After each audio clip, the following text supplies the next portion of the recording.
Hello and welcome everyone. आप सभी का स्वागत है हमारे यूट्यूब चैनल एग्री ज्ञानपीठ में। आशा करता हूँ आप सभी लोग अच्छे होंगे और अपने एग्ज़ाम की तैयारी बहुत ही बेहतरीन तरीके से कर रहे होंगे। आज हम लोग बात करेंगे जो आपका 4th सेमेस्टर का सब्जेक्ट है जी सोनो, जिसमें 3 वीडियो लेक्चर हो चुके थे हमारे। आज चौथा पार्ट है, ठीक है। एक वीडियो लेक्चर आएगा, आपका पूरा सिलेबस कवर हो जाएगा, ठीक है। थोड़ी सी तबीयत नहीं सही है, इसीलिए माफ़ कीजिएगा, थोड़ा वीडियो लेट हो गया है, बाकी कोई समस्या नहीं है, ठीक है। तो चलिए स्टार्ट करते हैं। हम लोग बात करेंगे आज पहला क्वेश्चन है जलवायु परिवर्तन के कारण प्रमुख है आपका जीवाश्म ईंधनों का जलना, भी ऑप्शन राइट आंसर हो जाएगा। अगला क्वेश्चन है आपका वर्षा की मात्रा मापने के लिए उपयोग किया जाता है रेन गेज वर्षा मापी, ठीक है। सौर स्थिरांक सोलर कांस्टेंट का अर्थ होता है आपका सौर विकिरण की सौर ऊर्जा, ठीक है। जब वायु दाब क्षेत्रीय रूप से अधिक हो तो और केंद्र में उच्च दबाव हो तो उसे कहते हैं पति चक्रवात, ठीक है, एंटी साइक्लोन। वायुमंडलीय दबाव किस आधार पर बदलता है? तो वायुमंडलीय आधार जो है आपके सभी आधार पर तापमान, ऊंचाई और नमी के अनुसार, ठीक है। बादल किस प्रकार के संघनन से बनते हैं? तो जल वाष्प के संघनन से।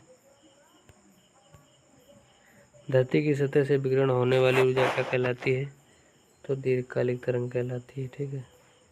अल्बेडो का अर्थ होता है आपका परावर्तित प्रकाश की मात्रा, ठीक है। वायुमंडल की ठंडी हवाओं की गति को क्या कहते हैं? शीतलहर कहते हैं अपने यहाँ, ठीक है। वर्षा में के प्रकार में ओलावृष्टि बनती है? बादलों की ऊंचाई पर बर्फ जमने से, ठीक है। बादल के प्रकार ऊंचे होते हैं, वे होते हैं सिरस होते हैं, ठीक है, पढ़ चुके हैं हम लोग। यहाँ से क्वेश्चन एक देखने को मिलेगा आपको। तापमान में अचानक गिरावट को क्या कहते हैं? तो तापमान प्रतिलोमन कहते हैं। ये ऑप्शन राइट आंसर हो जाएगा। वायुमंडलीय दाब पर उच्च दबाव का क्षेत्र प्रभाव होता है शाम मौसम में, ठीक है। समुद्री हवा दिन के समय बहती है समुद्र से भूमि की ओर। फसलों की वृद्धि में जलवायु किस घटक का सबसे अधिक प्रभाव होता है? तो तापमान का होता है आपका। नेट विकिरण का अर्थ है आपका कुल विकिरण, परावर्तित विकिरण। बादल का प्रकार निम्बो स्टेटस का संबंध है वर्षा से। निम्बो स्टेटस से ही वर्षा होती है।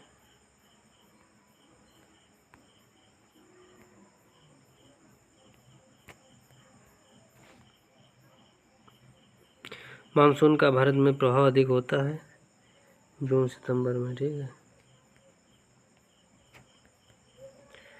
धरती की सतह में सबसे अधिक विकिरण होता है रेगिस्तान में। धरती के वायुमंडल में पाई जाने वाली सबसे बड़ी गैस कौन सी है? Carbon dioxide.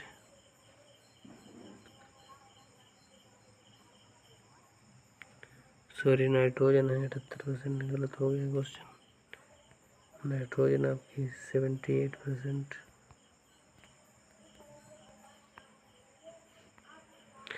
तापमान में प्रति किलोमीटर गिरावट को क्या कहते हैं? लैप्स रेट कहते हैं, ठीक है। जलवायु परिवर्तन से किस प्रकार प्रभाव पड़ता है? आपका फसल उत्पादित प्रभाव पड़ता है, फसल उत्पादन प्रभावित होता है, ठीक है। मानसून की खासियत है नियमित वर्षा। वायुमंडल की नमी प्रतिशत को क्या कहते हैं? वायुमंडल में नमी प्रतिशत को कहते हैं सापेक्षिक आर्द्रता। वायुमंडलीय हवा की गति बढ़ने पर दबाव होता है, घटता है। वायु में जल वाष्प की अधिकतम मात्रा कितनी होती है? संतृप्ति दबाव। चक्रवात के केंद्र को क्या कहते हैं? तो आँख कहते हैं, ठीक है, आई। वायुमंडल में किस भाग में अधिकतर मौसमी घटनाएं होती हैं? तो ट्रोपोस्फीयर में होती हैं। ग्रीन हाउस गैस का मुख्य कारण क्या है? तो ग्रीन हाउस प्रभाव का मुख्य कारण होता है आपका कार्बन डाइऑक्साइड और मीथेन गैस है। वायुमंडलीय दबाव को मापने में उपयोगी होता है बैरोमीटर। नमी की मात्रा को मापने वाला यंत्र है हाइग्रोमीटर। बादलों के प्रकार जो ऊंचे और पतले होते हैं सिरस कहलाते हैं, ठीक है। धरती की सतह से विकिरण की परावर्तन क्षमता को क्या कहते हैं? अल्बेडो कहते हैं। मानसून की शुरुआत भारत के किस क्षेत्र में होती है? तो बंगाल की खाड़ी में होती है। वर्षा का मुख्य कारण है वाष्प का संघनन। वाष्पीकरण प्रक्रिया में पानी का रूप क्या होता है? तरल से गैस होता है, ठीक है। हवा का दाब उस क्षेत्र में अधिक होता है जहाँ तापमान कम हो। ओस तब बनती है जब हवा ठंडी होकर संतप्त हो जाती है। मानसून हवा किस दिशा में बहती है? समुद्र से भूमि की ओर। तापमान मापन के लिए उपयोग किया जाने वाला यंत्र थर्मामीटर है, ठीक है।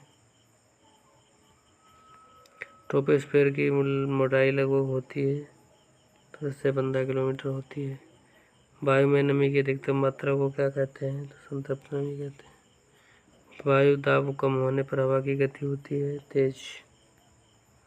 बादल बनने की प्रक्रिया है संघनन। ग्रीनहाउस गैसों में प्रमुख हैं कार्बन डाइऑक्साइड।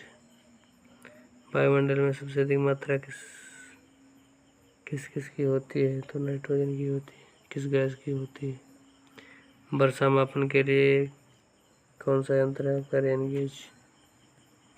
धरती पर सबसे अधिक वर्षा कहाँ होती है? उष्णकटिबंधीय क्षेत्र में होती है। ओजोन परत का मुख्य कारण क्या है? ओजोन परत मुख्य रूप से किस प्रकार के विकिरण से रक्षा करती है? तो आपकी पराबैंगनी किरणों से। वायुमंडलीय दबाव को प्रभावित करता है सभी ऊंचाई तापमान भी। तो आप सभी का धन्यवाद हमारे साथ जुड़े रहने के लिए। जो लोग नए हैं प्लीज़ चैनल को सब्सक्राइब कर दीजिएगा और बेल आइकन को दबा लीजिएगा। अगर वीडियो अच्छा लगे तो लाइक कर दीजिएगा। मिलते हैं अगली वीडियो में, तब तक के लिए आप सभी का जय हिंद और जय भारत।